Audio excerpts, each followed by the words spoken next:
Bueno, pues como Nacho ha dicho, antes que profesor soy sacerdote. Soy sacerdote de la diócesis de Valencia. Nací en Madrid hace ya unos cuantos años, pero vamos, llevo casi toda la vida viviendo en Valencia. Soy sacerdote de la diócesis, he estado por distintos lugares. Mi primer destino fue Torrent. Estuve ahí 6 años intensísimos de una frenética vida y actividad pastoral, sobre todo en el mundo de los jóvenes, y muy bien. Luego de ahí me arrancaron y me mandaron a Roma a estudiar Sagrada Escritura.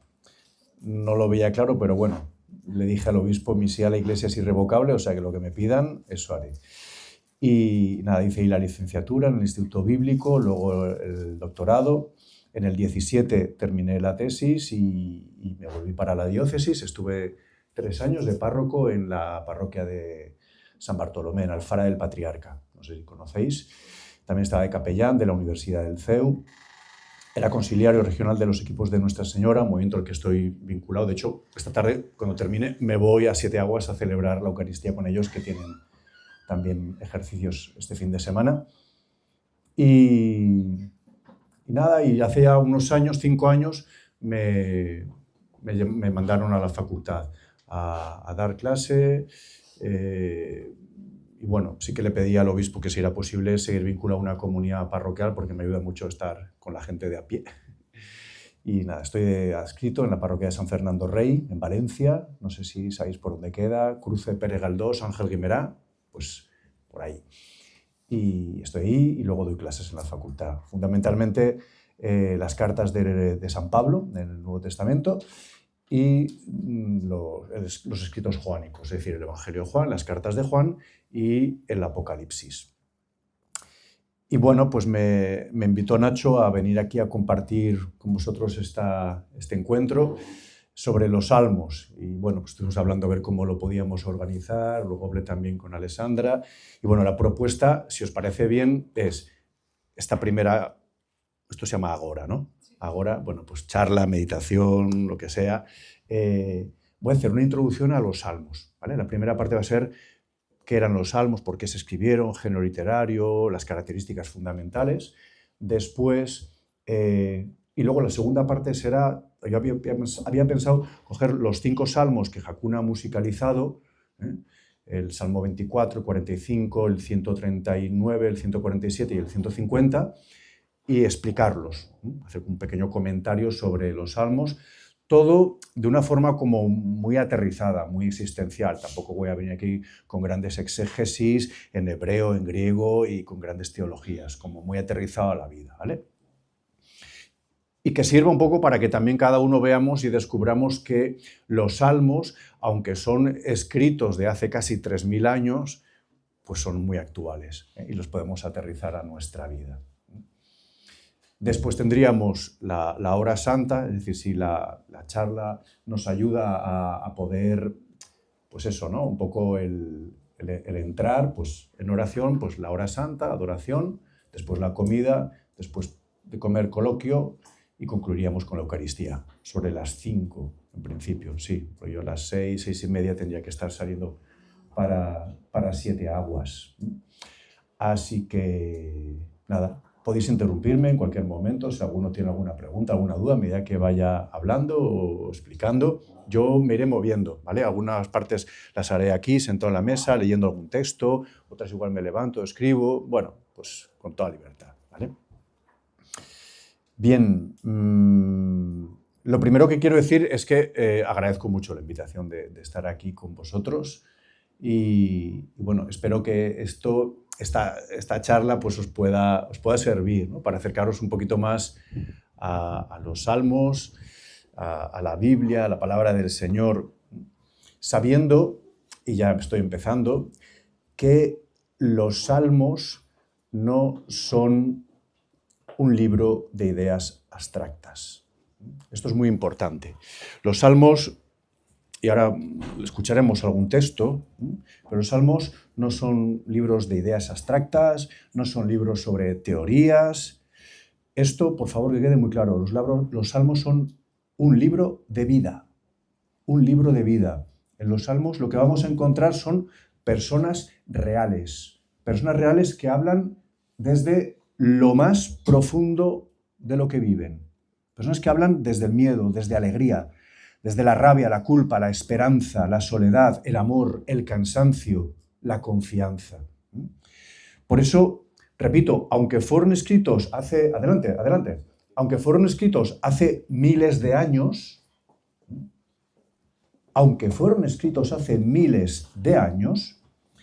siguen sonando actuales. ¿Por qué? Pues por una razón muy sencilla. Porque el corazón humano no ha cambiado tanto.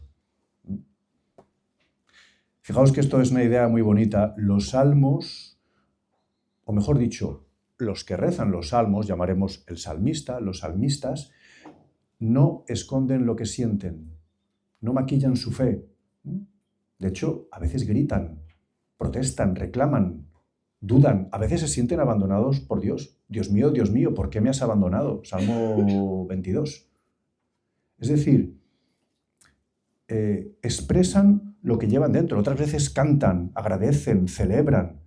Por tanto, en los salmos descubrimos algo muy importante, y es que todo lo que somos entra en diálogo con Dios. No hay emociones prohibidas. En este sentido, los salmos nos enseñan que la fe no consiste en tener siempre respuestas, sino atrevernos a hablar a Dios, a hablar con Dios, desde lo que estamos viviendo ahora, desde lo que estás viviendo, no desde lo que te gustaría vivir, o desde lo que tú crees que deberías estar sintiendo, no, desde lo que tú vives. El salmista se presenta delante de Dios tal cual es. Por eso, atrevernos a hablar con Dios, tal como estamos. Cuando no sabemos qué decir, que también nos puede pasar, fijaos, el Salmo lo que hace es poner palabras a nuestro caos interior. Cuando no sabemos qué sentir, el Salmo nos ayuda a reconocerlo. Por eso los Salmos dicen algo clave. Pues dicen que está bien sentirse perdido, que está bien preguntar ¿hasta cuándo? Dios, ¿hasta cuándo voy a estar así?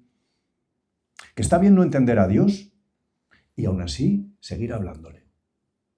Porque la gran tentación es, como no te entiendo, como no dices nada, me callo, me retraigo, me cierro, me largo. No. El salmista es capaz de vencer esa tentación de no te entiendo, pero yo sigo hablándote. Sigo hablándote.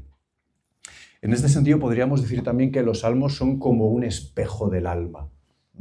Un espejo del alma, porque al leerlos muchas veces no aprendemos algo nuevo sobre Dios.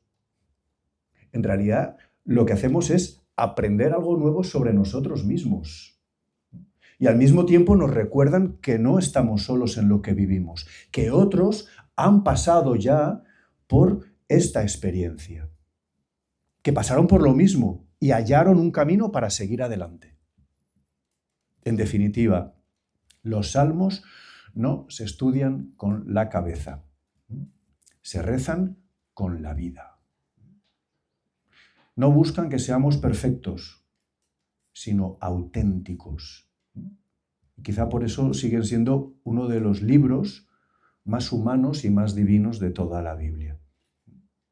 Sabéis que el libro de los Salmos es una parte fundamental de los escritos del Antiguo Testamento, junto con el Pentateuco y con los profetas. Y con los profetas. Es lo que se llama la Tanaj. ¿Habéis oído hablar de esto? La Tanaj. Si alguien no lo sabe, que levante la mano y lo... Vamos a explicarlo.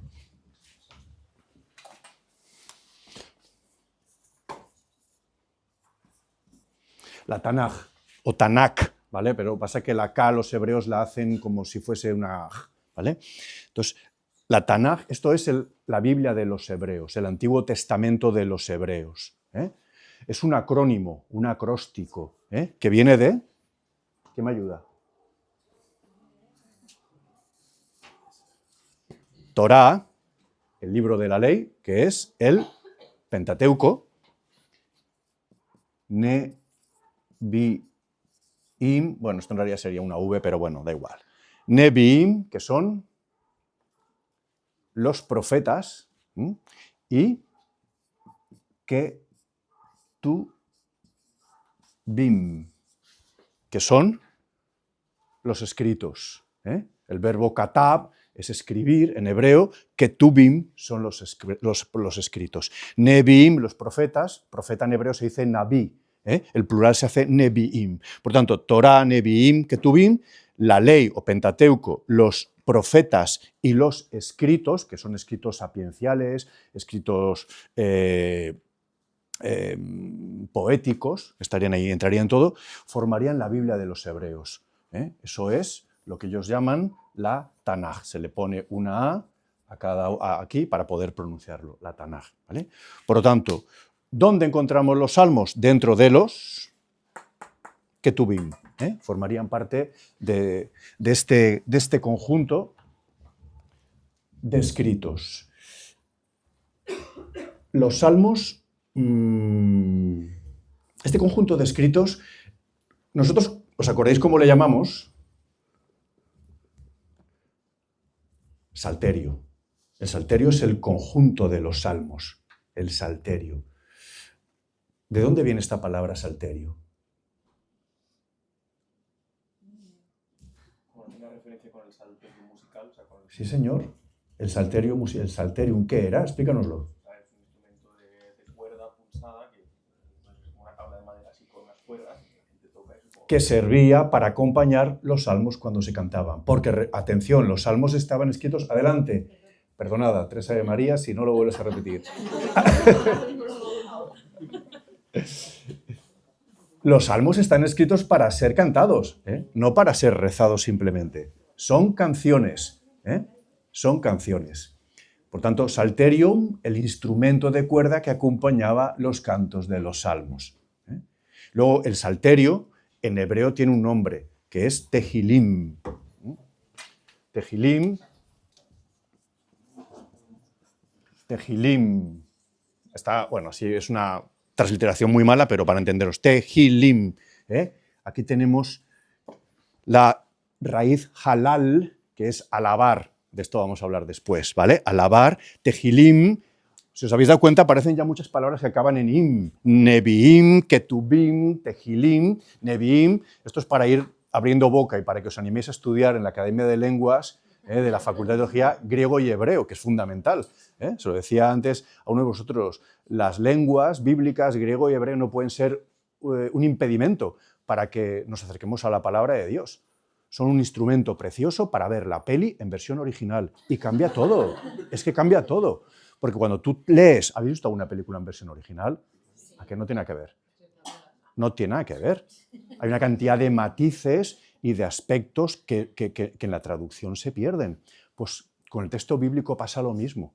Por lo tanto, os animo a estudiar griego y hebreo. Si queréis realmente profundizar, no, son laicos los que vienen a la Facultad de Teología, no vienen solamente seminaristas religiosos, vienen laicos que quieren ser profes de religión o laicos que simplemente quieren profundizar en las cosas de Dios.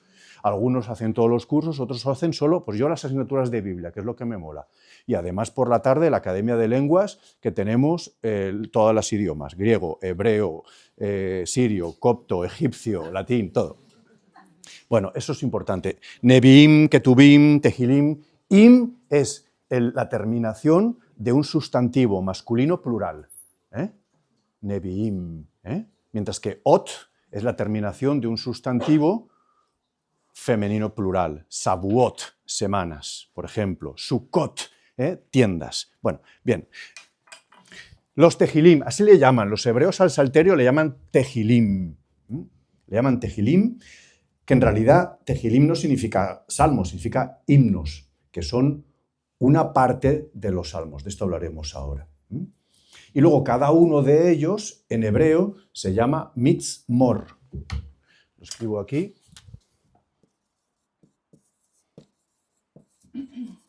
Mitzmor, que significa cantos. Porque todos los salmos, repito, todos los salmos son cantos. Cantos que normalmente van acompañados de un instrumento. Bien, ¿cuáles son las características de los salmos? Ya he dejado caer alguna, pero la primera es que son el canto del pueblo. El título de la charla precisamente es Los salmos, el canto de un pueblo que reza. Son el canto de un pueblo. Por tanto, el salterio es un conjunto de cantos, que es una forma que el pueblo tiene de expresar sus vivencias ordinarias, como pueden ser nacimiento, enfermedad, matrimonio, cosecha, o vivencias extraordinarias, la elección de un rey, el final de una guerra. Bien, en el caso de Israel, además, los sentimientos expresados en estos cantos reflejan un elemento fundamental, esencial, que es su condición de pueblo de Dios. Esto es lo que expresan los salmos. Un canto que expresa la condición de saberse pueblo de Dios. Somos propiedad del Señor. El Señor es nuestro Dios. En segundo lugar, los salmos son oración, la oración de Israel. Es verdad que reflejan situaciones y circunstancias históricas, es cierto, pero no son libro de historia. No lo son. El objetivo no es solo narrar algunos hechos que encontramos, sino que el objetivo es cantar el convencimiento de que en esos hechos el Señor ha estado grande. El Señor ha estado grande con nosotros y estamos alegres.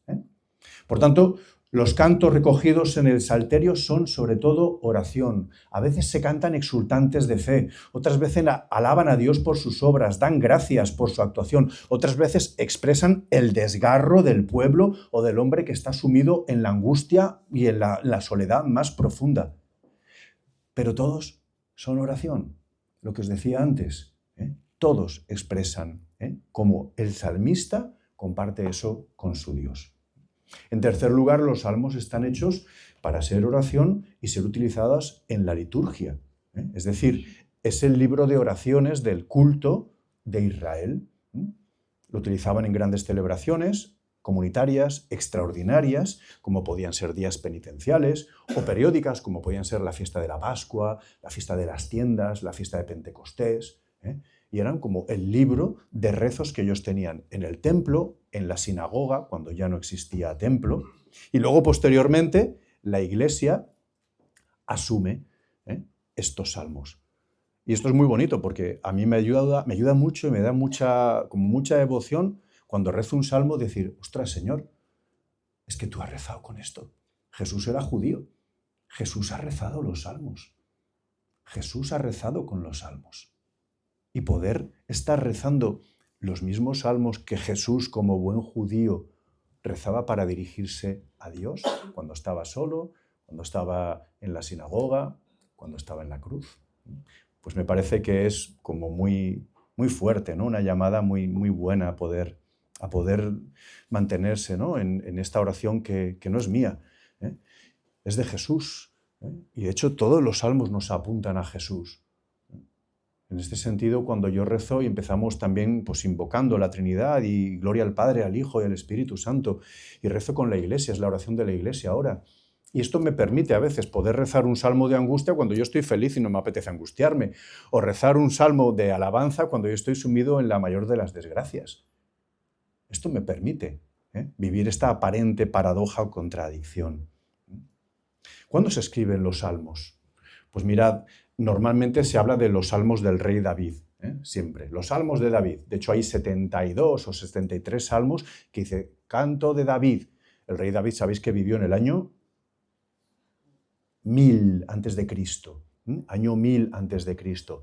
Pero fijaos, los salmos están reflejando acontecimientos históricos que van más allá del año 1000, o sea, mejor dicho, más acá del año 1000, porque reflejan la monarquía, luego el periodo de la monarquía dividida, cuando los hijos de Salomón, Jeroboam y Roboam, se divide el reino.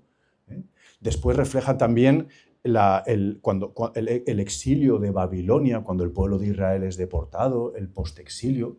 Por lo tanto, no podemos decir que todos los salmos fueron escritos por el rey David, porque algunos, en verdad que se escribieron por el año 1000, pero otros se debían escribir en el siglo VI antes de Cristo, por el 500 y pico antes de Cristo. Especialmente hay un salmo que es el más conocido de todos, que habla precisamente del destierro de Babilonia. ¿Os acordáis cuál es? Además, sí que lo sabéis. Es un salmo muy conocido que habla del destierro de Babilonia y que se bailaba sin saberlo la gente en todas las discotecas del mundo en los años 70. Salmo 137. ¿Qué dice el Salmo 137? Junto a los ríos de Babilonia nos sentamos a llorar, mientras nuestros enemigos nos pedían un canto de Sión. ¿Cómo cantar un canto a Sión en tierra extranjera? ¿Os acordáis de este salmo? Este salmo, ¿no suena esta canción? Es más de nuestra generación. Pero seguro que cuando empiece os sonará, aunque no lo hayáis bailado. Bonnie M era un grupo de los años 70 que musicalizó el Salmo 137. En realidad lo compuso un dúo jamaicano de tendencia rastafari. ¿Os suena, sí o no? Esto es el Salmo 137. When we wept, when we remembered Zion, cuando recordábamos Sion, junto a los ríos de Babilonia, allí nos sentamos, cómo llorábamos cuando nos acordábamos de Sion. Los malvados nos llevaron en cautividad y nos exigían que cantáramos. Y nosotros decíamos, ¿cómo cantaremos un canto al Señor en una tierra extraña? Está todo el Salmo. Es verdad que el grupo jamaicano Rastafari que lo compuso en 1970 más o menos, porque esta es del 78, yo tenía 5 añitos, pero recuerdo a mis padres canturrearla en casa y tal, y luego más adelante cuando nosotros íbamos a discotecas de estas retro lo ponían otra vez. Y en realidad es un canto en el que expresa que Babilonia es la cultura imperialista actual que ha oprimido a los afroamericanos que están en América y que desean volver a Sion, que para ellos sería volver a su tierra de origen, que es África, ¿no? Pero bueno, más allá de estas tendencias ideológicas que estaban en el trasfondo de la primera versión, bueno, pues un salmo que muchos jóvenes y no tan jóvenes han bailado durante los años 80 sin saber que estaban alabando a Dios. El exilio, ¿vale? Por lo tanto, estamos en el siglo VI. Esto no lo puede haber escrito David. Entonces, ¿quién es el autor de los Salmos? El autor de los Salmos es el pueblo de Dios. Es el pueblo de Dios. El autor es el pueblo de Israel, que con estos salmos lo que hace es expresar su fe más profunda. Y todos los sentimientos, todas las reacciones, todo lo que llevaba dentro. Hay una cuestión que me parece interesante también explicar en esta pequeña introducción y es el tema de la enumeración de los salmos. ¿Nunca os habéis liado con la enumeración de los salmos? ¿Qué pasa? ¿Por qué cuando me piden en una boda que yo lea el Salmo 138 y resulta que cuando llego al Salmo 138 yo me había preparado, tú me sondeas y me conoces y luego resulta que no está este? Bueno, vamos a ver. A partir del Salmo 11, fijaos, en la Biblia lo podéis ver, hay como una doble numeración. Hay una doble numeración, entonces a partir de ese momento empieza a haber 11 y número 10 entre paréntesis. Salmo 12 y número 11 entre paréntesis. ¿Por qué pasa esto? Bueno, pues esto, que a veces nos ha complicado en celebraciones donde nos han pedido leer un salmo, nos habíamos preparado otro distinto que luego nos ha tocado, viene porque el texto de los salmos se transmitió a la comunidad cristiana en dos tradiciones distintas. El libro original, el texto hebreo, el texto masorético, por un lado, ¿vale?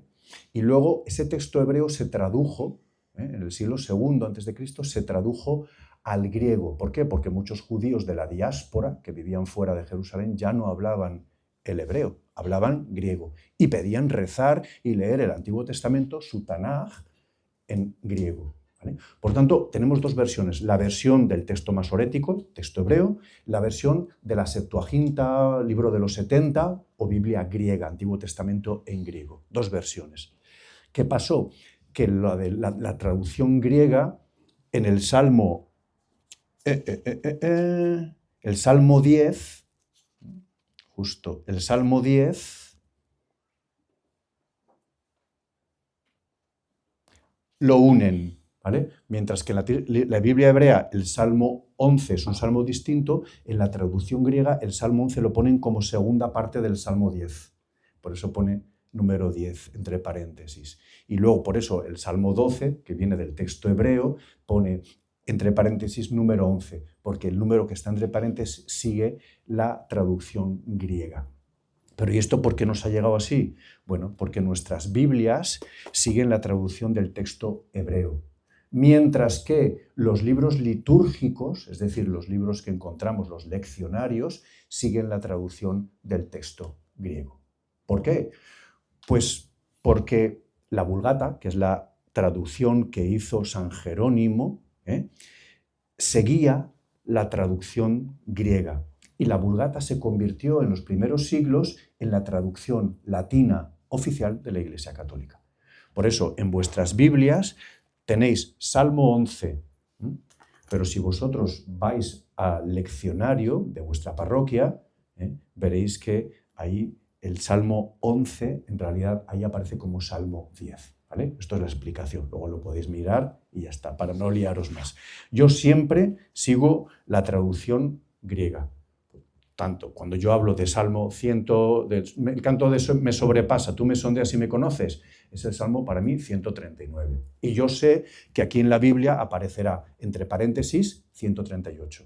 Y si yo me voy al leccionario de la parroquia o cojo el libro de la liturgia de las horas, el breviario que rezamos sacerdotes, religiosos, consagrados, ahí, como si es también la versión oficial de la Iglesia, ahí aparecerá Salmo 138.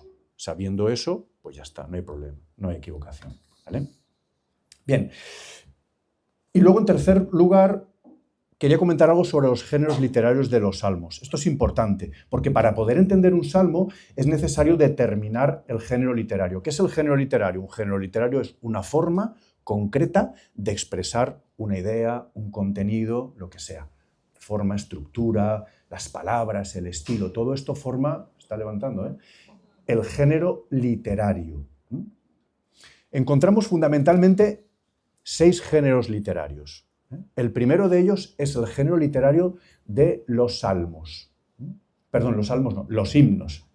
¿Los himnos qué son? Los himnos son cantos exaltados de alabanza al Señor. No son demasiados, son los tejilim que os decía antes, no son demasiados. Pero, por ejemplo, hay 2 salmos, de los que hablaré luego, que Hakuna ha musicalizado, que pertenecen al género literario de los himnos, que son el 147, tú sanas los corazones quebrantados, vendas sus heridas a Israel, y el Salmo 150, a ti te alabo. Estos son himnos. Los himnos son salmos que responden al carácter gratuito de la salvación. Fijaos, no piden nada en concreto, tampoco dan gracias por nada en concreto. Simplemente alaban a Dios por el hecho de ser Dios. Simplemente, por eso. Por ser vos quien sois bondad infinita y porque os amo sobre todas las cosas, yo te alabo. Independientemente de lo que me des, independientemente de cómo me encuentre, yo te alabo. Esto es muy importante, porque esto libera mucho. Es decir, al final es la oración más gratuita que hay, porque tú cuando te acercas a Dios, ¿qué buscas? ¿Los dones de Dios o el Dios de los dones? Evidentemente somos humanos y nos gusta un caramelito, pues un poquito de devoción, consolación, sentir su presencia, pero todos tenemos experiencia que muchas veces nuestra oración es más seca que un palo, ¿verdad? Y que no sentimos absolutamente nada, pero es que no pasa nada. Es que yo no puedo hacer depender mi relación con el Señor de mis estados de ánimo y de mis sentimientos, que vienen, van, suben y bajan. Sería una locura. Yo estoy contigo, aunque no sienta nada, aunque no me des nada, porque yo no quiero los regalos que tú me das, hombre, no soy tonto, pero si no me los das, no me importa, no me pasa nada. Yo te quiero a ti, te quiero a ti, al Señor de los dones, no a los dones del Señor. Te quiero a ti. Y esto libera mucho a la hora de poder orar. Por tanto, los himnos permiten orar y alabar a Dios, no solamente por lo que te dan, y además incluso desde todo tipo de circunstancias y de situaciones. Es posible alabar a Dios, evidentemente desde la alegría, desde la felicidad, desde cuando todo te va bien, pero es posible alabar a Dios incluso cuando las cosas no te van bien. Es posible alabar a Dios. Yo te alabo, Señor, esté como esté. Estoy contento, estoy triste, tengo una gran alegría, tengo un gran problema. Te alabo desde donde me encuentre. Yo te alabo, yo te alabo. Es esto. No sé si escuchasteis el otro día las palabras de Liliana Sáenz en el funeral de las víctimas del tren, del accidente de tren. Si no las habéis escuchado, por favor, entrad en internet y buscadlas. Es un discurso de acción de gracias de 10 minutos. Espectacular, impresionante. Yo creo que es uno de los acontecimientos más hermosos que han sucedido en España en los últimos años. Una verdadera pasada. Una mujer que es capaz de dar gracias y todas sus palabras fueron una continua acción de gracias desde el dolor más desgarrador. Pues es esto, es esto. Cuando Dios está en el centro de tu vida, te permite dar gracias incluso cuando aparentemente no tienes motivos objetivos para darlas. Bien. Los himnos. Luego tenemos el segundo tipo de salmo, sería la acción de gracias. Ahora sí, estos tampoco son muchos, pero son importantes y tienen una cierta relación con los himnos. Pero aquí hay una diferencia, y es que, a diferencia del himno, en los salmos de acción de gracias sí que se da los motivos concretos por los cuales se alaba al Señor. Aquí encontramos palabras típicas como reconocer, confesar, dar gracias. En este sentido, podríamos decir que la alabanza de la acción de gracias es como más interesada. Porque sí, porque se da gracias por cosas concretas. Un ejemplo sería el Salmo 139. Yo te doy gracias, Señor, porque tú me has tejido desde el seno materno, porque tú conocías mi vida desde el principio, porque en lo secreto ya me ibas formando. Me sondeas, me conoces, bueno, lo conocéis, ¿no? Este es un himno, es un salmo de acción de gracias. Luego tenemos un tercer tipo de salmos, que sería los salmos de súplica, lamentaciones o súplica, mejor dicho. Son el grupo más numeroso. 33 salmos del Salterio son salmos de lamentaciones o de súplicas.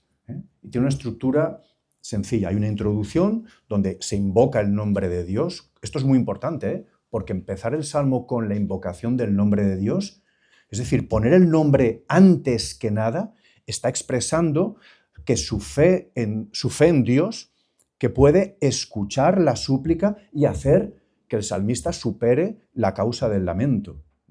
Luego hace como una breve síntesis de la súplica: escúchame cuando te invoco, escúchame cuando me falta el aliento, ten piedad de mí, Señor. Luego vendría la parte central, que sería como el cuerpo del salmo, donde aparece la súplica, primero concreta y luego se va desarrollando, y luego se incluyen motivos que tratan de ganar el favor de Dios, motivos que a veces son subjetivos, ¿no? Es decir, escúchame a mí, yo que soy tu siervo, yo que confío en ti, y le pones ahí los ojitos del gato de Shrek, ¿no? Y luego motivos objetivos, es decir, cualidades de Dios. Tú que escuchas y salvas, tú que atiendes mi plegaria, tú que eres el Dios fiel. Y luego viene una conclusión. Y es muy curioso porque en los salmos de súplica y de lamentación hay como una transformación. Si os habéis dado cuenta, al final, en la conclusión, incluye elementos de otros géneros. Por ejemplo, adopta a veces la forma de himno. ¿Por qué? Porque quien está suplicando está convencido de que va a ser escuchado. Un ejemplo sería el Salmo 22. ¿Os acordáis cuál es el Salmo 22? El buen pastor, según la Septuaginta, el texto griego, y por lo tanto los libros litúrgicos de la parroquia, el breviario, efectivamente, pero según el texto hebreo, que es el que vale, es el Salmo 22, el buen pastor sería el 23, y el Salmo 22 es aquel que empieza diciendo en hebreo: Elohim, Elohim, lama sabachthani. Dios mío, ¿por qué me has abandonado? es un canto de lamento, de súplica. Es el canto que Jesús, es el salmo que Jesús rezaba en la cruz. Es el salmo que Jesús rezó en la cruz. Pero no porque se sienta defraudado por Dios ni abandonado por Dios. No, sino que como buen judío que era, y aquí viene lo que os decía antes, él está rezando y se dirige a Dios con el salterio y escoge un canto de súplica que curiosamente luego se va a convertir al final, es un salmo durísimo, durísimo. Al verme se burlan de mí, hacen visajes, menean la cabeza, me acorrala un tropel de novillos, me cercan toros de Basán, abren contra mí las fauces, leones que descuartizan y rugen. Esto lo está rezando Jesús en la cruz. Estoy como agua derramada, tengo los huesos descoyuntados, mi corazón como cera, se derriten mis entrañas. Está reflejando la crucifixión. Mi garganta está seca como una teja, tengo sed, ¿os acordáis? Palabras de Jesús en el Evangelio de Juan. Me aprietas contra el polvo de la muerte, la lengua se me pega al paladar, me acorrala una jauría de mastines, me cerca una banda de malhechores, los que están crucificados a los dos lados de Jesús. Es que es una profecía de la cruz de Jesús. Me taladran las manos y los pies. Puedo contar mis huesos. Ellos me miran triunfantes. Si es hijo de Dios, que baje, que se salve de la cruz. Hemos vencido, hemos ganado, hemos conseguido lo que queríamos. ¿Os acordáis? La escena es impresionante. Se reparten mi ropa, echan a suerte mi túnica. Se repartieron las ropas de Jesús. La túnica de Jesús no la rasgaron, la sortearon. O sea, es que es una descripción profética de la cruz. Pero tú, Señor, no te quedes lejos. Fuerza mía, ven corriendo, ayúdame. Líbrame de la espada, de la única vida que la garra del mastín. Sálvame. Bueno, sálvame, sálvame. Y luego fíjate que empieza a cambiar. Los que teméis al Señor, dice, contaré tu fama a mis hermanos. En medio de la asamblea te alabaré. Los que teméis al Señor, alabadlo, linaje de Jacob, glorificadlo, temedlo, linaje de Israel, porque no ha sentido desprecio ni repugnancia hacia el pobre desgraciado. No le ha escondido su rostro. Cuando pidió auxilio, lo escuchó. Él es mi alabanza. En la gran asamblea cumpliré mis votos delante de sus fieles. Luego sigue todavía. ¿Os dais cuenta? Se ha transformado un canto de lamento, de súplica, en un canto de acción, de alabanza y de acción de gracias a Dios. Verdaderamente impresionante. Bien, luego tenemos los cantos de Sión, que son cantos dirigidos a Israel, la ciudad, a Jerusalén, la ciudad elegida por Dios. Y se usaban para las fiestas, sobre todo la fiesta de las tiendas. No voy a meterme, me encantaría, pero es que explicar ahora las fiestas judías, esto yo creo que merecería otro encuentro. No nos da tiempo. Luego están los salmos de peregrinación. Los salmos de peregrinación son muy parecidos a los cánticos de Sión, pero están centrados en la peregrinación que realizaban los judíos, especialmente en las grandes fiestas, a la ciudad santa y al templo. ¡Qué alegría cuando me dijeron, vamos a la casa del Señor! Pues es el típico canto, el Salmo 122, típico canto de peregrinación, que lo cantamos muchas veces al comenzar la Santa Misa. Y luego el sexto género literario sería los salmos reales o mesiánicos. Es decir, cantan al rey de Israel en su realidad histórica, pero cantan también la esperanza en un nuevo rey que va a ser el Mesías. Y lo que hacen es contemplar la ceremonia de entronización. Ejemplos, el Salmo 24. Él es el Rey de la Gloria. Abrid las puertas, ahora hablaremos de este. O el Salmo 45, pluma de escribano, me brota del corazón un poema bello. El Rey, la princesa bellísima. Es un proceso, es un canto que refleja los actos que empezaban en el templo y luego proseguían en el palacio, donde el sacerdote ungía la cabeza del rey y el profeta que estaba a su lado le entregaba el protocolo real, donde estaban contenidas las condiciones para tener un buen reinado. Luego hablaremos un poquito de esto. Bien, esto sería un poquito la introducción, ¿vale?, de los salmos en general. ¿Hasta aquí alguna duda, alguna pregunta, alguna cosa que queráis comentar? ¿No? ¿Claro? ¿Se entiende? Vale. Pues ahora vamos a ver 5 ejemplos. Y he escogido 5 salmos que Hakuna ha musicalizado para poder entenderlos mejor. Entonces, lo que voy a hacer es que yo leeré el Salmo tal cual está en la Biblia, lo voy a explicar, voy a intentar hacer una explicación no así exegética, teológica, súper elevada, sino más bien aterrizada a nuestra vida y a la vida pues, de gente joven como sois vosotros, y luego pues, con una pequeña idea final de reto, de propuesta. ¿Vale? Podemos cantarlos a lo mejor luego en la hora santa, ¿eh? A lo mejor el corazón se nos ha calentado un poquito, se nos ha preparado, pues luego sí que los podemos cantar. Vamos a empezar con el primero. El primero es el Salmo 24. Salmo 24, que ha sido musicalizado en este canto que se llama El Rey de la Gloria. Es un salmo real. De los distintos 6 géneros literarios que os he dicho, pertenecería al salmo real o mesiánico. En este caso está prácticamente igual. Tal cual está en la Biblia, se ha musicalizado. Ha variado muy poquito la letra, pero lo voy a recordar. Salmo 24, según el texto hebreo, que según el texto griego y las traducciones de los libros de la parroquia sería el 23. Siempre uno menos, el 23. Del Señor es la tierra y cuanto la llena, el orbe y todos sus habitantes. Él la fundó sobre los mares, Él la afianzó sobre los ríos. ¿Quién puede subir al monte del Señor? ¿Quién puede estar en el recinto sacro? El hombre de manos inocentes y puro corazón, que no confía en los ídolos ni jura con engaño.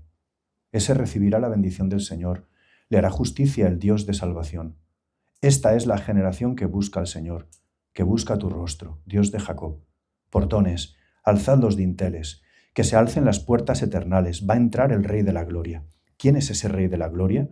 El Señor, héroe valeroso, el Señor valeroso en la batalla. Portones, alzad los dinteles, que se alcen las puertas eternales, va a entrar el Rey de la Gloria. ¿Quién es ese Rey de la Gloria? El Señor, Dios del universo. Él es el Rey de la Gloria. Bien, nos encontramos con un salmo que nos presenta un camino hacia la presencia, la identidad y la apertura del corazón. Estas serían como las 3 ideas fundamentales. Fijaos que el Salmo 24 es breve, pero funciona como un pequeño itinerario espiritual. Comienza mirando al mundo, sigue mirando al interior del salmista y luego termina mirando a Dios, que quiere entrar en tu vida. Es en el fondo la historia de cualquiera de nosotros que busca sentido, autenticidad y un lugar donde apoyar la vida. Fijaos, empieza diciendo primero, del Señor es la tierra. Del Señor es la tierra y cuanto la llena. Todo es regalo. Tú también. El Salmo abre recordando algo que no es teoría, y es que no eres el dueño absoluto de tu vida. Eres más bien el custodio de un regalo. En un mundo en el que se te empuja a construirte a ti mismo, sin límites, este inicio del Salmo te ofrece un descanso. Te ofrece un descanso. No tienes que inventarte desde cero. No tienes que demostrar tu valor cada día. Tu vida tiene raíz, origen, tiene sentido, porque viene de otro que te lo da.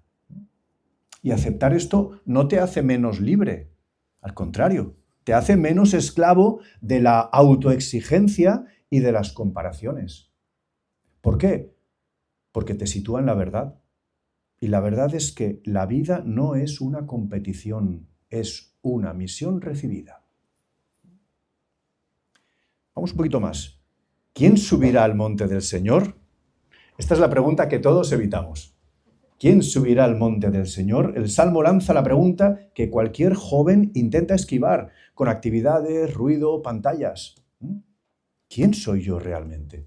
¿Qué tipo de persona estoy llegando a ser? El monte del Señor,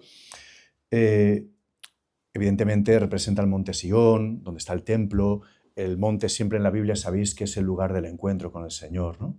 Pero el monte del Señor también simboliza el lugar donde la vida se aclara, donde se ve con perspectiva.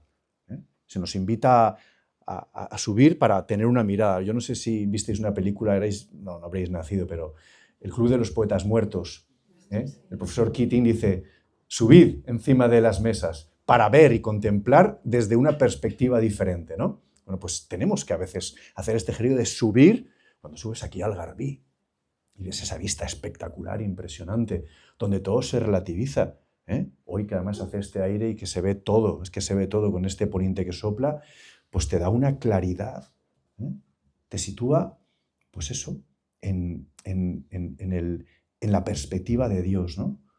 El salmista no pregunta por títulos, por seguidores, por productividad, sino que pregunta por el corazón. ¿Quién puede subir? El hombre de manos inocentes y puro corazón.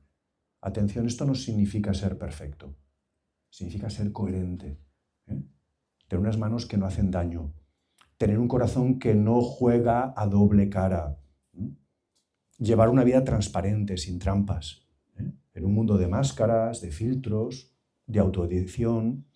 Esta frase te invita a lo contrario, es decir, sé alguien con quien otros puedan contar de verdad.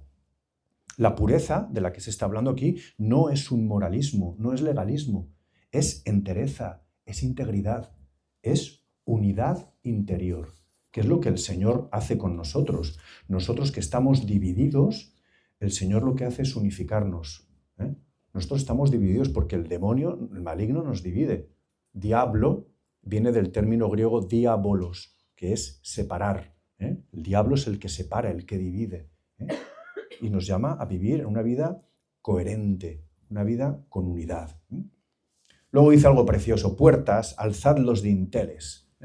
Esto es el corazón que se abre. Esta parte como más existencial del Salmo. Las puertas, evidentemente, se refiere a las puertas de Jerusalén, a las puertas de la ciudad, las puertas del templo, pero son también las puertas de tu propio corazón. Dios no irrumpe en tu vida de forma violenta, normalmente. Él llama, espera, propone. Dice el libro del Apocalipsis: mira que estoy a la puerta y llamo. Si alguien me abre, entraré y cenaré con él. Si no me abres, permaneceré aquí, pasando frío a la intemperie hasta que quieras abrir. Bueno, esta segunda parte me la he inventado yo, pero me imagino que el Señor lo diría, ¿no? Pero es así, ¿no? El Señor está a la puerta esperando a que le abras las puertas de tu corazón. La invitación es directa: ábrete, deja entrar al Rey de la Gloria. Deja entrar al Rey de la Gloria. ¿Qué significa esto para ti? Pues dejar entrar a Dios es dejar entrar luz en zonas de sombra. Es permitirle, es decirle: Señor, entra hasta la cocina, pasa hasta el fondo. A mí me encanta estar dando la charla aquí, al lado, en la cocina, mientras a lo mejor estáis todavía ahí igual preparando cosas. Es decir, es que esto es el hogar, esto es la familia. Entra hasta el fondo. Nosotros que estamos acostumbrados a tener, ¿no?, el recibidor, la salita de las visitas. No, Señor, no entres en mi vida para visitarme solamente. No quiero una visita de cortesía. Entra en mi vida y entra hasta el fondo, hasta la última estancia, hasta el sótano más oscuro. Hasta el sótano más oscuro. Ese lugar en el que no bajo normalmente, porque no sé lo que hay y me da miedo, o porque a lo mejor sí que sé lo que hay y prefiero que esté cerrado, que esté tapado, que nadie lo vea. Y el Señor, cuando entra en tu vida, no entra para convertirse en una visita de cortesía o en un decorado. Viene a tu vida para iluminarla. Iluminarla significa que entra en esa oscuridad que te da miedo, que te da vergüenza, que te gustaría, ojalá nadie lo sepa esto. Pues Él entra en esa oscuridad y la ilumina. Y la ilumina desde la verdad. Yo soy el camino, la verdad y la vida. Yo soy la luz del mundo. El que me sigue no caminará en tinieblas, sino que tendrá la luz de la vida. Y Dios ilumina la verdad de tu vida. Delante del Señor descubrimos la verdad de lo que somos, pecadores, pero al mismo tiempo la verdad de lo que estamos llamados a ser por gracia, santos, salvados, rescatados. Dejar entrar a Dios es permitir también que te haga preguntas que nadie más se atreve a hacerte muchas veces, por esa especie como de cierto pudor que tenemos o cierto respeto, ¿no? Él te puede hacer preguntas. Es dejar que Él reordene tus prioridades, que ponga orden en esos desórdenes que hay. Yo delante del Señor me presento desordenado y Él me va ordenando y lo hace con tacto, con mimo, con cariño, sin reproches, sanando heridas, ordenando mis sueños.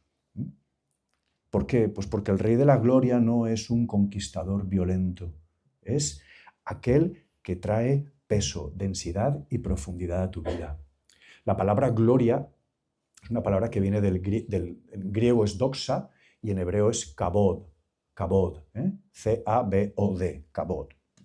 Kabod en hebreo significa peso específico, el valor de algo, de alguien. Y esto es muy importante porque en un mundo líquido donde tú eres como el agua, echo el agüita aquí, ¿vale? Y el agua se amolda al vaso. Kabod, la escribo si queréis. Aquí. No, aquí no se lee. Espérate. Vamos a borrar esto.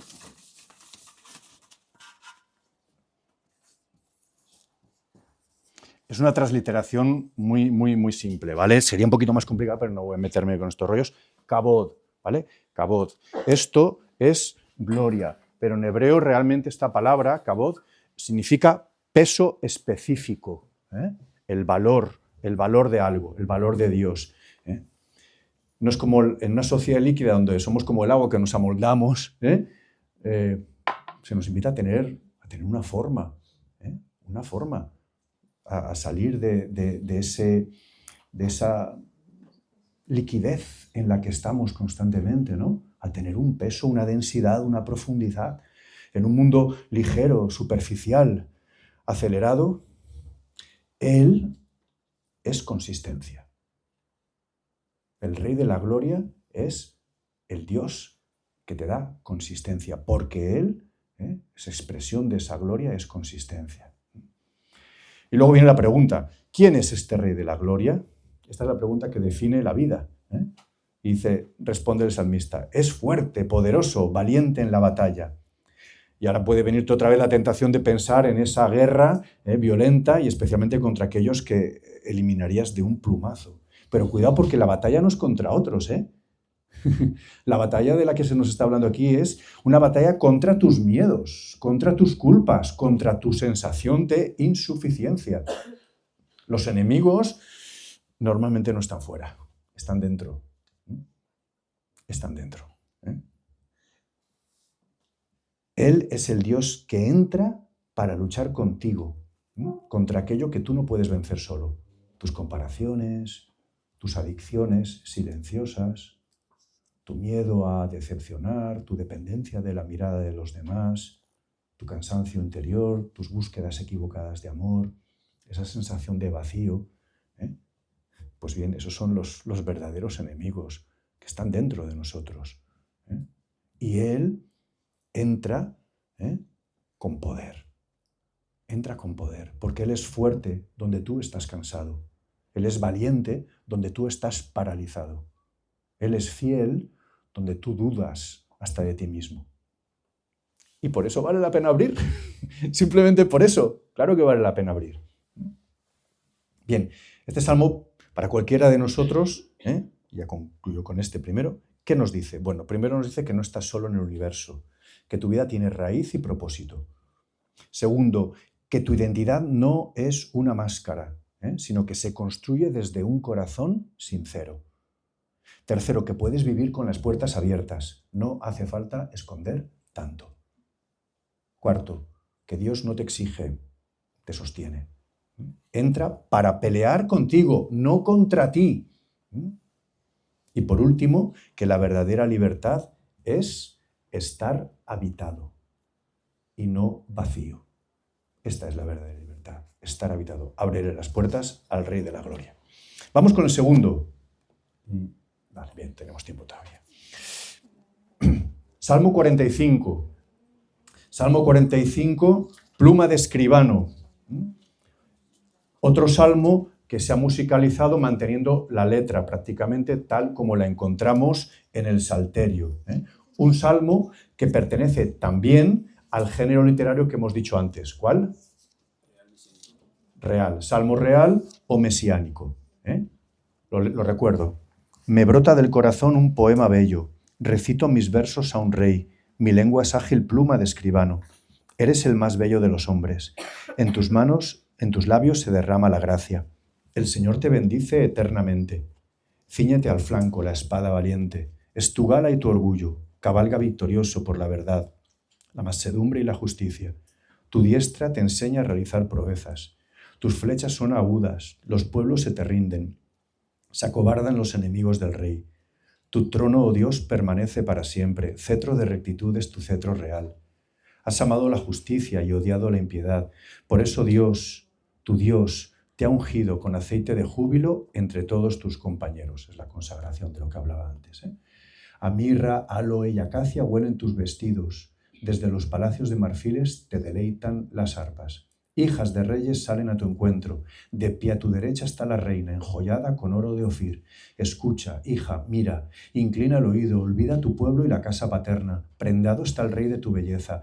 Póstrate ante él, que él es tu señor. La ciudad de Tiro viene con regalos. Los pueblos más ricos buscan tu favor. Ya entra la princesa, bellísima, vestida de perlas y brocado. La llevan ante el rey con séquito de vírgenes. La siguen sus compañeras, las traen entre alegría y algazara. Va entrando en el palacio real. A cambio de tus padres tendrás hijos, que nombrarás príncipes por toda la tierra. Quiero hacer memorable tu nombre por generaciones y generaciones, y los pueblos te alabarán por los siglos de los siglos. Este salmo nos habla del deseo de un amor que es mucho más que emoción y sentimiento. Aunque el lenguaje del salmo es antiguo, evidentemente, fijaos que la experiencia que describe es sorprendentemente actual.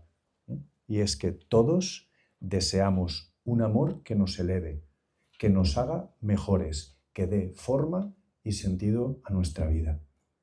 Podemos decir que este salmo toca como 3 nervios existenciales, que serían la belleza, la verdad y la entrega. Comienza, me brota del corazón un poema bello. Tu corazón está hecho para cantar. El salmo comienza con una explosión interior. Un corazón no se puede callar. Fijaos que hay muchos jóvenes, yo lo veo, ¿no?, que viven saturados por estímulos, pero tienen muy poca capacidad de asombro. Sin embargo, este versículo nos recuerda algo esencial, y es que tu corazón está diseñado para vibrar, para enamorarse, para celebrar. No está hecho para relaciones tibias, amistades sin profundidad o amores que duran lo que un algoritmo decide. No. Tu corazón necesita belleza real, no solo dopamina inmediata.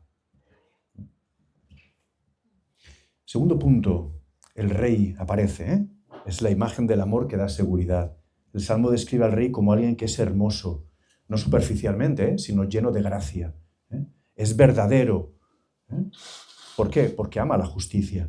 Y es firme, por eso dice que tu trono permanece para siempre. ¿Y eso a mí qué me importa? Pues me importa mucho, porque muchas veces vivimos relaciones marcadas por la inseguridad. El miedo, al rechazo, a no ser suficiente, a que todo se rompa sin aviso. Y el rey del Salmo representa el amor que no huye, que no traiciona, que no juega con tus límites afectivos. La intuición secreta de cualquiera de vosotros, en lo más profundo de vuestro corazón, quieres que alguien te mire con estabilidad, no a ratos, según cómo vaya el viento. Pues el Salmo te recuerda que esa estabilidad existe y que tu deseo no es infantil, es humano y al mismo tiempo es sagrado. Junto al rey aparece la reina, la esposa, la princesa, dicen a veces, a la que se le dice, olvida tu pueblo y la casa de tu padre. ¡Wow! Elegir es crecer. Es así. Este verso, que puede parecer un poquito duro, tiene un sentido clarísimo, y es que para amar de verdad tienes que decidir quién quieres ser. No quedarte atrapado en tus miedos y en tus viejos patrones. Es que esto siempre ha sido así, donde te apoyas, donde tienes seguridad, tus ritmos, tus procesos, tus repeticiones constantes, tus seguridades, que en el fondo te esclavizan porque no te dejan volar. Y a un pájaro le da igual estar atado por una cadena de hierro que por un cordoncito. Al final no puede volar y tú estás llamado para volar. para ser libre.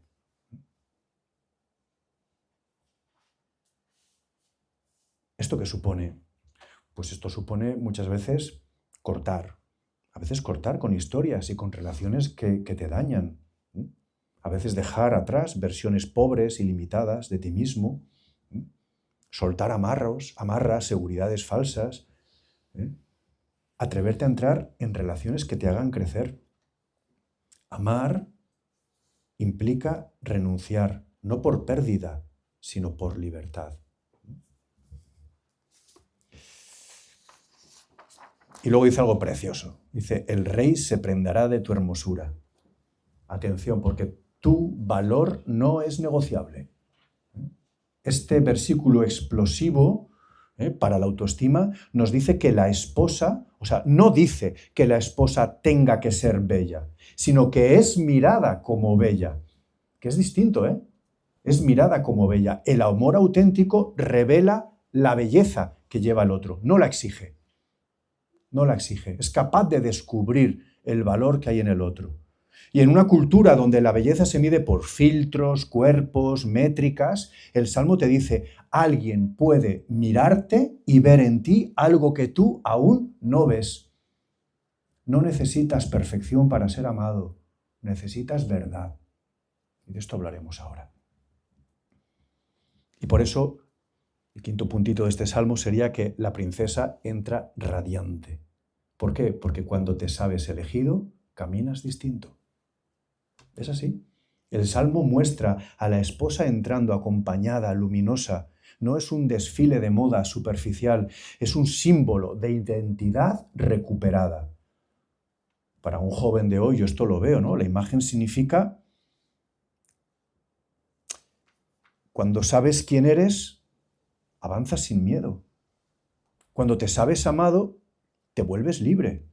Cuando encuentras tu lugar, ya no necesitas compararte, porque la auténtica belleza es consecuencia, no es objetivo.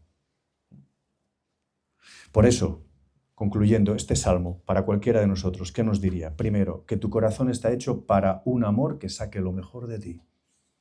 Segundo, no aceptes relaciones flojas, tibias y dañinas. Tercero, amar implica crecer, tomar decisiones y dejar atrás lastres. Cuarto, tu belleza no depende de parámetros externos, sino de la mirada con la que eres amado. Y por último, que tu belleza no depende de parámetros externos, sino que eres mirado. Eres mirado con una mirada de amor. La mirada con la que eres amado. Esa es tu belleza, la mirada con la que eres amado. Y el amor verdadero no te quita libertad, te la da.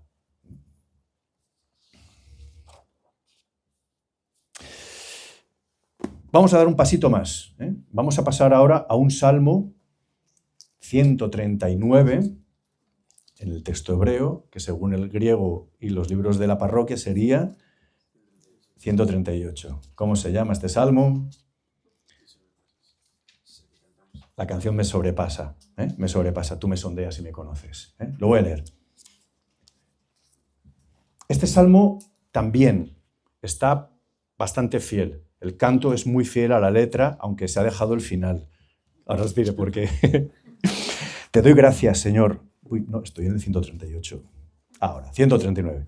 Señor, tú me sondeas y me conoces. Me conoces cuando me siento o me levanto. De lejos penetras mis pensamientos. Distingues mi camino y mi descanso. Todas mis sendas te son familiares. No ha llegado la palabra a mi lengua, y ya, Señor, te la sabes toda. Me estrechas detrás y delante. Me cubres con tu palma. Tanto saber me sobrepasa. Es sublime y no lo abarco. ¿A dónde iré lejos de tu aliento? ¿A dónde escaparé de tu mirada? Si escalo el cielo, allí estás tú. Si me acuesto en el abismo, allí te encuentro. Si vuelo hasta el margen de la aurora, si emigro hasta el confín del mar, allí me alcanzará tu izquierda, me agarrará tu derecha. Si digo que al menos la tiniebla me cubra, que la luz se haga noche en torno a mí, ni la tiniebla es oscura para ti, la noche es clara como el día. La tiniebla es como luz para ti. Tú has creado mis entrañas, me has tejido en el seno materno. Te doy gracias. Es un salmo de acción de gracias. Te doy gracias porque me has plasmado portentosamente, porque son admirables tus obras. Mi alma lo reconoce agradecido. No desconocías mis huesos. Cuando en lo oculto me iba formando y entretejiendo en lo profundo de la tierra, tus ojos veían mi ser aún informe. Todos mis días estaban escritos en tu libro, estaban calculados antes que llegase el primero. Qué incomparables encuentro tus designios, Dios mío. Qué inmenso es su conjunto. Si me pongo a contarlos, son más que arena. Si los doy por terminados, aún me quedas tú. Y ahora viene la parte gore, que es la que no cantamos, pero está. Ojalá mataras, oh Dios, a los malvados. Apártense de mí los sanguinarios, pues hablan de ti dolosamente y tus adversarios cuchichean en vano. No odiaré a quienes te odian, Señor, no detestaré a quienes se levantan contra ti. Los odio con odio sin límites, los tengo por enemigos. Paréntesis. Sondéame, oh Dios, y conoce mi corazón. Ponme a prueba y conoce mis sentimientos. Mira si mi camino se desvía, guíame por el camino eterno. Amén.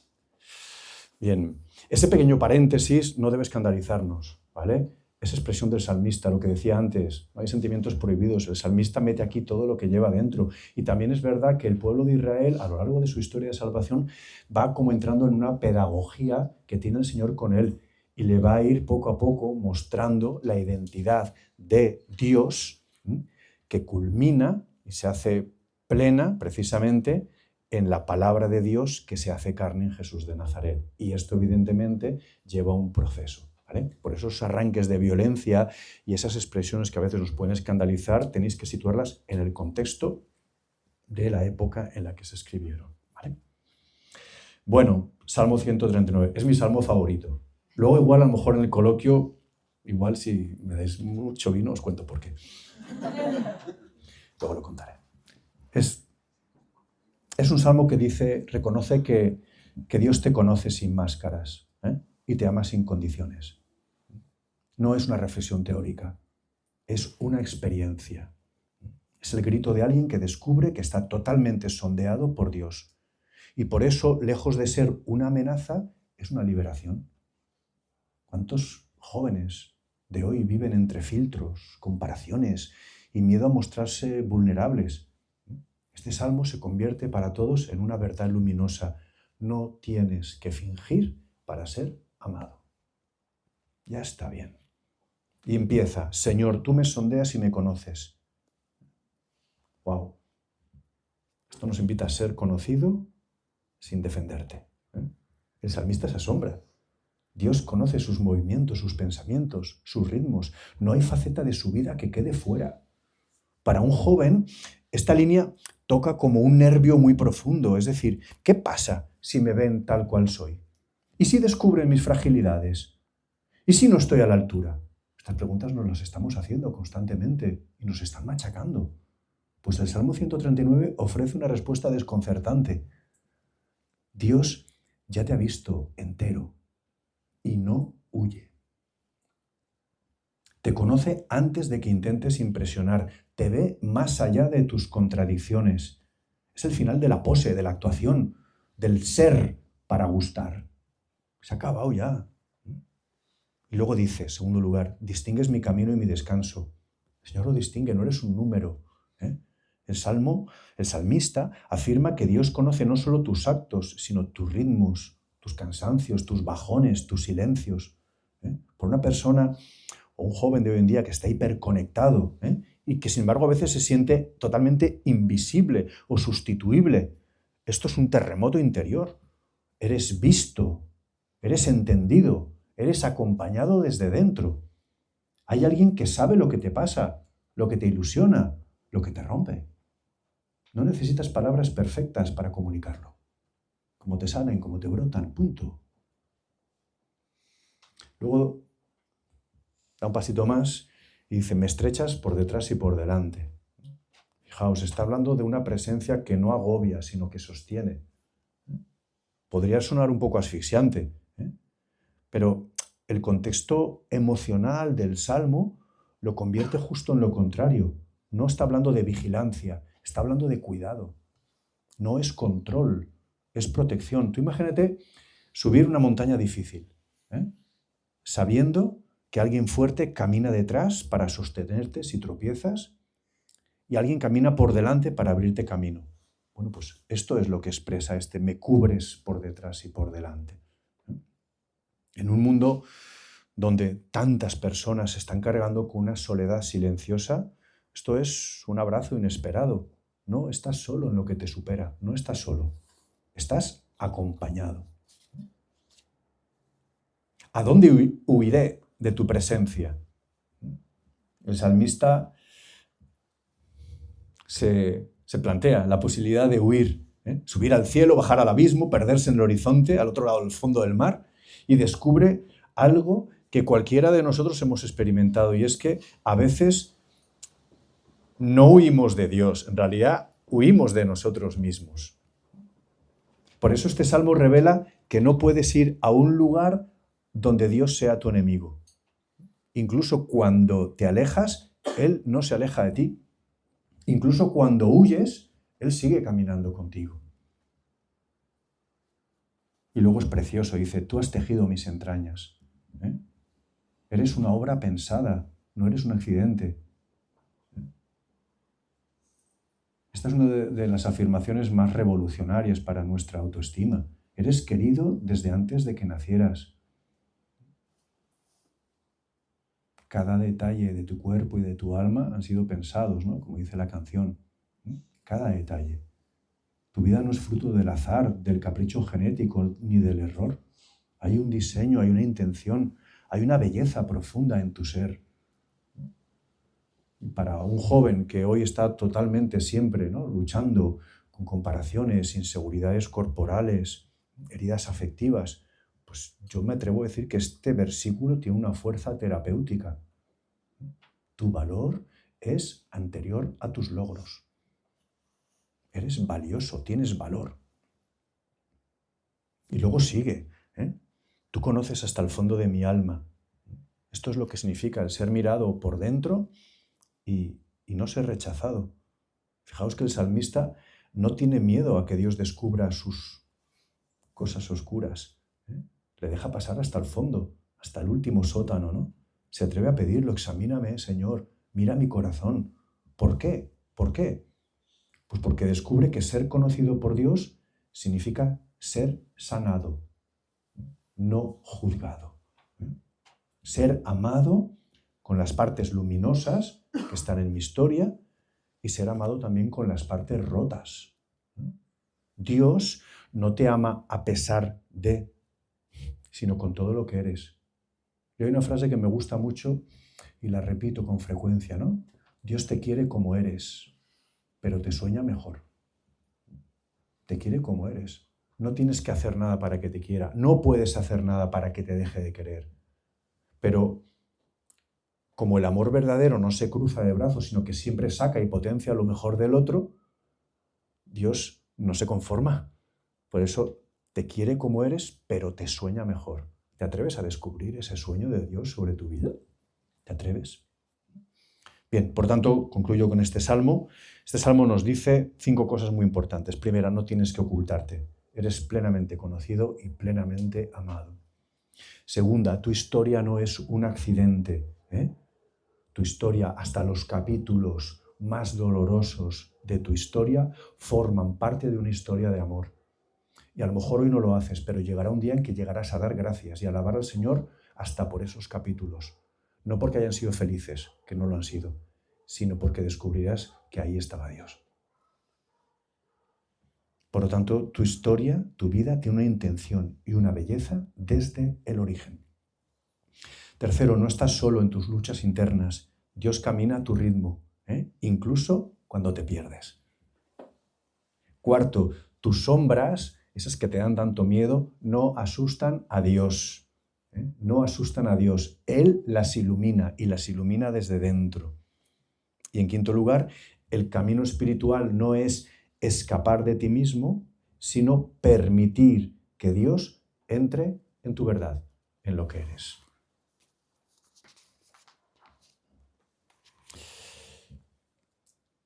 Vamos con el cuarto salmo. El cuarto salmo sería el 147. que se corresponde con la canción de Sanas. Aquí ya cambia la cosa. Aquí ya no ha variado un poquito la letra, y de hecho se ha centrado sobre todo en los versículos 3 y 4 del Salmo 147. Este salmo correspondería con lo que llamamos un himno. De los géneros literarios que hemos visto, salmos reales, salmos de acción de gracias, este sería un himno. Concretamente los versículos que nos interesan son: Él sana a los de corazón quebrantado y venda sus heridas. Cuenta el número de las estrellas y a cada una las llama por su nombre. Estos son los dos salmos fundamentales que el canto va como transmitiendo, como repitiendo.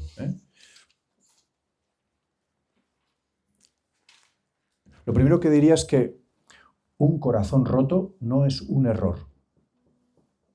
Esto es lo primero que diría. Fijaos, el Salmo no empieza hablando de héroes espirituales ni de personas perfectas. Empieza hablando de corazones rotos. Esto ya es una buena noticia, porque estar herido no te saca del plan de Dios. Para muchas personas el corazón se rompe de muchas formas.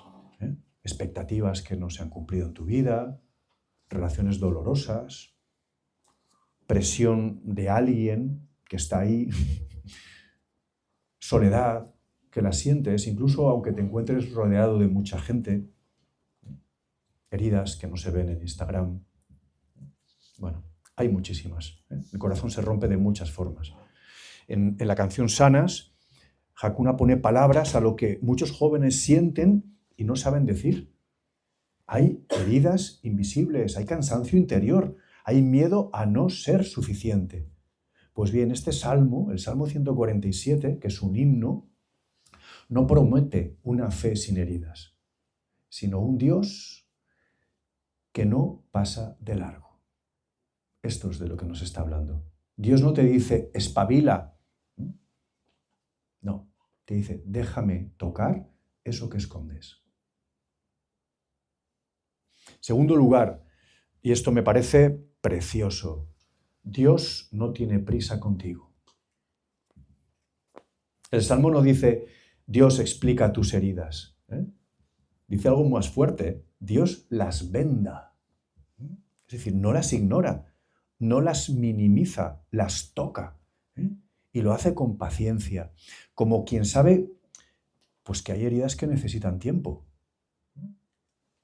La canción repite una certeza que cuesta creer cuando duele, y es que Dios sana.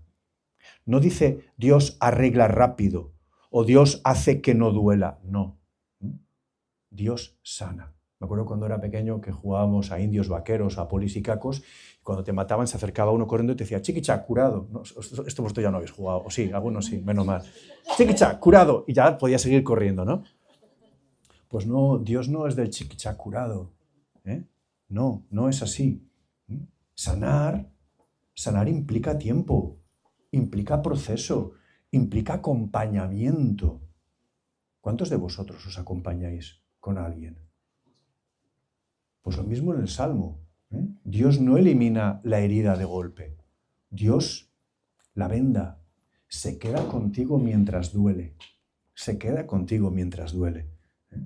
Para cualquiera de nosotros esto es clave. ¿Por qué? Porque no tienes que estar bien para acercarte a Dios. Te acercas a Él para empezar a estarlo. Y luego me parece que vendar es una imagen como muy humana. No es un milagro espectacular, es un gesto cercano. Aquí hay alguien que estudie medicina o enfermería o vinculados al mundo de la salud. Bueno, pues sabéis, ¿no? Sabéis de lo que estoy hablando. Sabéis de lo que estoy hablando. Es un gesto cercano que expresa que Dios toca lo frágil. Y esto supone, los profesionales lo sabéis, ¿no? O los que estudiáis, cuidado, cercanía, tiempo y una cosa muy importante, respeto por el dolor. Dios no te pide que estés bien para acercarte a Él. Venga, va, supéralo, venga, ánimo, ya, ponte delante de Dios. No me fuerces. No me fuerces, porque Dios no me fuerza. No. Yo no tengo que estar bien para acercarme a Dios. Él se acerca para que yo pueda empezar a estarlo. Pero no te exige que ocultes la herida. la sana precisamente porque la ve.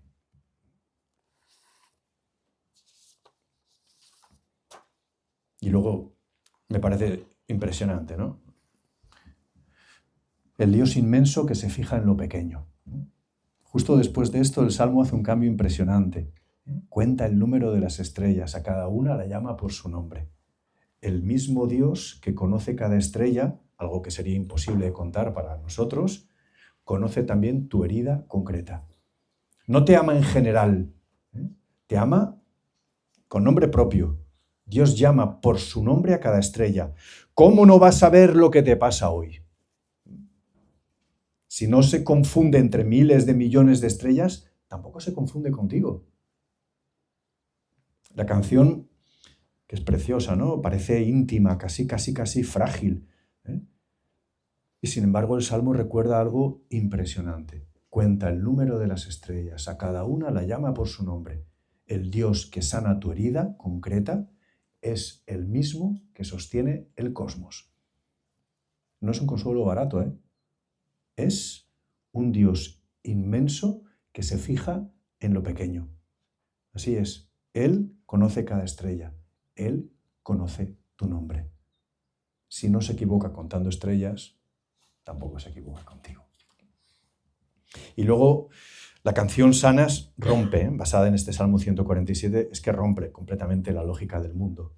Fíjate que el mundo dice, no muestres tu debilidad, supéralo todo, tú puedes.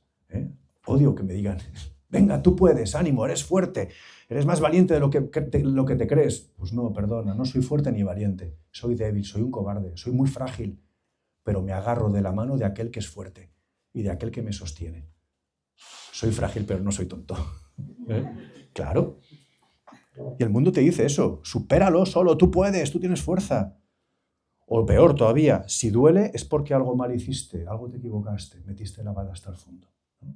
Y el Salmo 147 y la canción dicen lo contrario, la herida es lugar de encuentro, la fragilidad no te resta valor. Y dejarte sanar es un acto de fe. Vivimos, lo sabéis, ¿no? En un mundo que etiqueta, que compara, que mide siempre, ¿no? Las notas que sacas, los seguidores que tienes, el éxito que vas cosechando. No confundáis nunca, por favor, frutos con éxito, ¿eh? Una cosa son los frutos que nos pide el Señor y otra cosa distinta es el éxito, no tiene nada que ver. La productividad. Este salmo dice lo contrario. No eres un número, eres un nombre. No eres un número, eres un nombre. Tienes nombre, aunque a veces lo pierdas. ¿Habéis visto la serie de Chosen? Capítulo 1 de la primera temporada. El final, espectacular, impresionante. Jesús aparece no en el templo ni en la sinagoga, en un bar de mala muerte. Y se encuentra con María Magdalena, que no es ni la pecadora pública, ni la mujer samaritana, ni la adúltera, no. María Magdalena es una mujer, sabemos por Lucas, de la cual Jesús había expulsado 7 demonios y colaboraba con sus bienes y le seguía. Por lo tanto, no es ni una mujer pecadora ni marginal. Es una mujer sanada y agradecida. Y la escena es preciosa, ¿no? Porque él va detrás de ella, la llamaban Lilith. Lilith, sabéis que es el nombre del espíritu demoníaco femenino, según los judíos, ¿vale? Cuando hace referencia a esto, ¿no? Y él pronuncia su nombre, María. María de Magdala. Ella se le cae el vaso que se iba a beber, se gira, que es un guiño al momento de la resurrección, capítulo 20 del Evangelio de Juan, María, y ella estaba ahí como llorando y se giró en ese momento. Es un guiño perfecto, precioso a esa escena, ¿no? Dice, ¿de qué me conoces? Ella. Y él dice, así dice el Señor que te creó. Así dice el Señor que te creó. Yo, no temas, yo te he redimido, te he llamado por mi nombre, por tu nombre, tú eres mío. Es la oración de Isaías 43 que ella aprendió de pequeñita cuando tenía miedo y su padre se la enseñó, ¿no? Y él la llama por su nombre y la sana, la llama por su nombre. Pues bien, tu historia, con sus heridas incluidas, le importa a Dios. Y luego me parece una cosa muy importante, y es que sanar no es olvidar. Sanar no es olvidar, es ser acompañado, es dejarse amar. Dios no promete borrar mágicamente todo dolor, algo mucho más hondo. No caminar solo mientras sanas. En este sentido, el Salmo 147 nos recuerda que tus heridas no te definen. Esto es muy importante. Tus heridas no te definen. Tú no eres tus heridas ni tu pecado, eres mucho más. Tu fragilidad no te aleja de Dios. Y lo más importante, tu nombre está escrito en su corazón. Quizás hoy, sin darte cuenta, Dios está ya vendando algo en ti. Fijaos que Sanas, la canción y el Salmo, no habla de hacer más, no, sino de dejarse hacer. No es una canción de fuerza, es más bien una canción de abandono confiado. Como el Salmo te recuerda que Dios no te ama cuando ya estás entero, te ama mientras te estás sanando. Y yo creo que el mensaje final de este Salmo sería que Dios te susurra lo que he dicho antes, ¿no? Que tu herida no te define. Tu herida no te define. Tu pecado no te define. Tu caída no te define. Esto es lo que el maligno está susurrándonos constantemente. La gran mentira para confundir lo que somos, nuestra identidad más profunda. Y es verdad que eres frágil y puedes haber hecho muchas trastadas, pero eso no te define. Hay una verdad más profunda. Es tu nombre, pronunciado por Dios, con cuidado, mientras venda, espera y te ama. Y por último, bien, perfecto, vamos con el Salmo 150. Salmo 150, A ti te alabo, sería la canción A ti te alabo, que también es una versión, no es exactamente fiel a la letra del Salmo, según encontramos. El Salmo dice: Aleluya, alabad al Señor en su templo, alabadlo en su fuerte firmamento, alabadlo por sus obras magníficas, alabadlo por su inmensa grandeza, alabadlo tocando trompetas, alabadlo con arpas y cítaras, alabadlo con tambores y danzas, alabadlo con trompas y flautas, alabadlo con platillos sonoros, alabadlo con platillos vibrantes. Todo ser que alienta, alabe el Señor. Aleluya. Aleluya. Es un salmo que nos invita a vivir con un corazón que sabe celebrar. Es un himno. Pertenecería al tipo de salmos himnos. Fijaos que el Salmo 150, que es el último del Salterio, es como el final de una película épica, donde todo encaja. No explica, no argumenta, simplemente invita. Es todo impulso. Alabad, alabad, alabad. Comienza diciendo aleluya. Aleluya, sabéis qué significa esto, ¿no? Aleluya, lo voy a escribir aquí.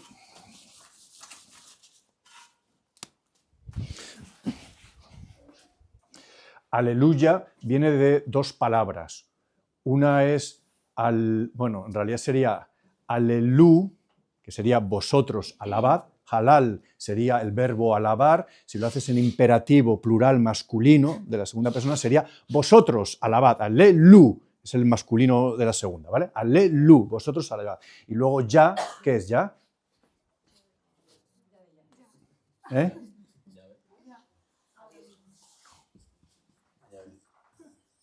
Ya es la abreviatura de Yahvé, ¿vale? De Dios. Vosotros alabad a Yahvé. Sabéis que los hebreos no podían pronunciar el nombre de Yahvé. Por eso normalmente lo abrevian con Ya.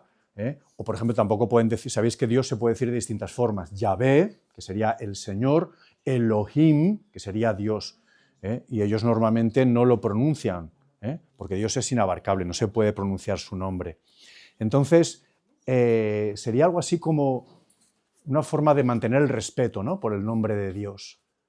Esto lo vemos, aparece con mucha frecuencia. Por ejemplo, aquí, aleluya. ¿Qué más? ¿Dónde se ve esto? El nombre de Jonathan. Jonathan es Jeonatan, es decir, regalo de Dios, o Dios ha regalado, que es lo mismo que Natanael, pero uno tiene el nombre de Yahvé y el otro tiene el nombre de Elohim. Y uno lo tiene delante y otro lo tiene detrás, pero Jeonatan es lo mismo que Natanael, ¿os dais cuenta? Ya y el, abreviaturas para hablar del nombre de Dios sin pronunciarlo, ¿vale? Por lo tanto,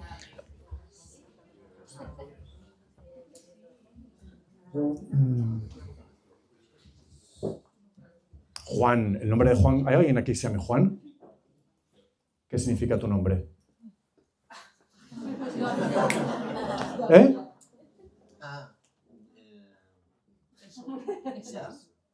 Y ya de llave y la N no lo sé. De misericordia. Dios ha tenido misericordia. Jehoan.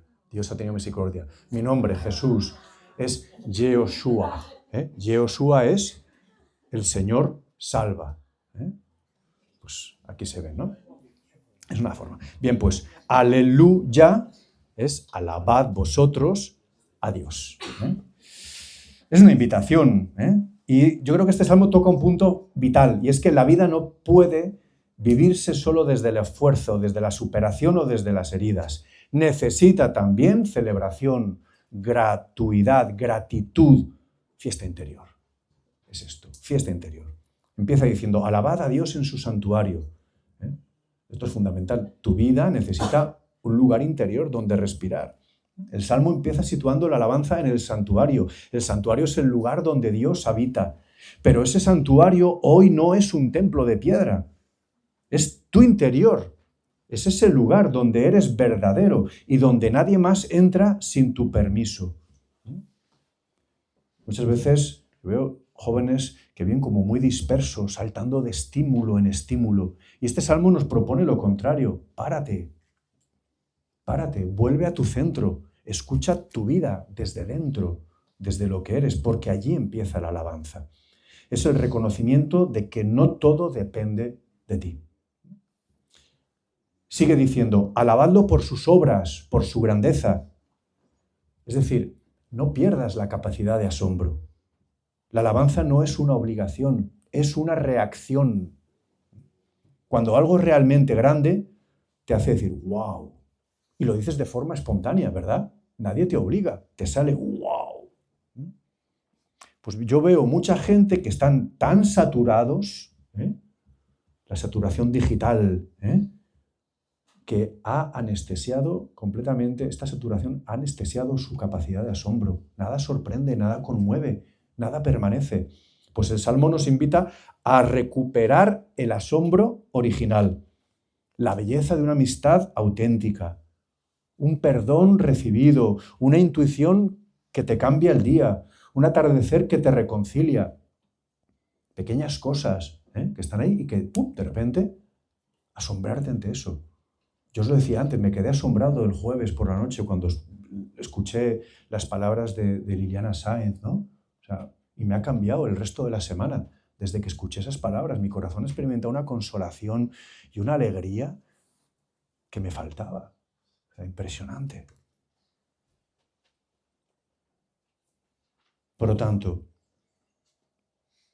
cuando tú reconoces la grandeza, la alabanza nace sola. Nace sola.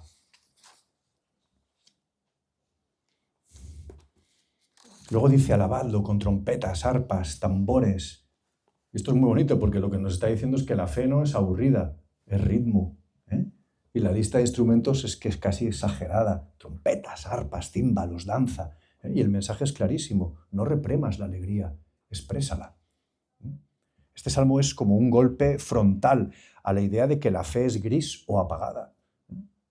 Y además, la fe o la alabanza que brota de esta fe, aquí implica el cuerpo. Habla de la música, la celebración, la creatividad. Para alguien que a veces vive la fe con miedo al ridículo, a desentonar. A algunos jóvenes yo veo que les pasa esto, ¿no? El Salmo grita, no tengas miedo de celebrar lo que te hace bien. No tengas miedo de celebrarlo. Y luego añade, alabadlo con danzas. Es que tu cuerpo, que es bueno, es que también tiene algo que decir. Somos una unidad psicosomática. No podemos entrar en esas dicotomías de separarnos. Somos una unidad. En un mundo donde el cuerpo es a veces objeto de comparación, de ansiedad, de presión estética, este versículo es liberador. Tu cuerpo no es un enemigo, es un instrumento para expresar vida y gratitud. Y habla de danzar. Danzar, bailar delante de Dios. Esto es movimiento, es libertad, es espontaneidad, es autenticidad. Es permitir que el espíritu y el cuerpo digan lo mismo.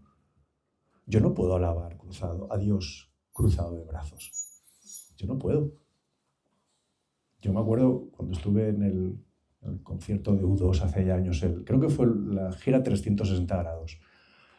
El último. Yo estaba estudiando en Roma, acababa de llegar y fui. Además, no iba a ir, pero un amigo me llama y me dice, Jesús, que el colega que venía no llega y perdemos la entrada, ¿te vienes? Y esto me lo dijo 2 horas antes de ir. Yo no me lo puedo creer, Señor. Y yo recuerdo estar ahí y estábamos todos ahí entusiasmados, levantando los brazos, las manos. O cuando gana tu partido, el partido de tu equipo favorito. No voy a entrar en casuísticas para no entrar en polémicas, pero cuando gana, mírate un gol, ¿no te levantas? ¿Qué haces? ¿Te quedas de pie sentado cruzado de brazos? ¿Qué haces? Te levantas, gritas, levantas los brazos, ¿no? Pues esto, delante de Dios te vas a quedar cruzado de brazos. ¿Cómo no expresar la alabanza con gestos, con tu cuerpo? Yo delante de Dios me levanto, me pongo en pie, levanto mis manos. Es la razón de mi vida, es la alegría de mi corazón. Es decir, si cosas más mundanas y pasajeras me hacen entusiasmarme y levantar las manos, ¿cómo no voy a hacer eso cuando quiero alabar a Dios? ¿No? El otro día en el concierto de Vista Alegre tuve la suerte de ir, fue una cosa pues así como un regalazo que no había pensado. Y yo experimenté eso no era solamente un concierto. ¿Alguno de vosotros estuvo? El día de enero. Fue una alabanza, Yo veía a la gente, levantaba las manos y expresaba un deseo como de tocar a Dios, tocar el cielo, ¿no? Y os invito a que podáis entrar también en esta dimensión de la alabanza, que nos puede a lo mejor dar un poco de corte, sentirnos como un poco tontos, pero yo expreso con mi cuerpo lo que llevo en mi corazón. Y todo el Antiguo Testamento, cuando habla de alabar a Dios, dice levantad las manos, alabad al Señor. El rey David danzó delante del Señor. Podemos bailar y hacer un baile hermoso, bello, digno, no para nuestro lucimiento o la provocación, sino para expresar con nuestro cuerpo al Señor, a nuestro Dios, que es todo para mí.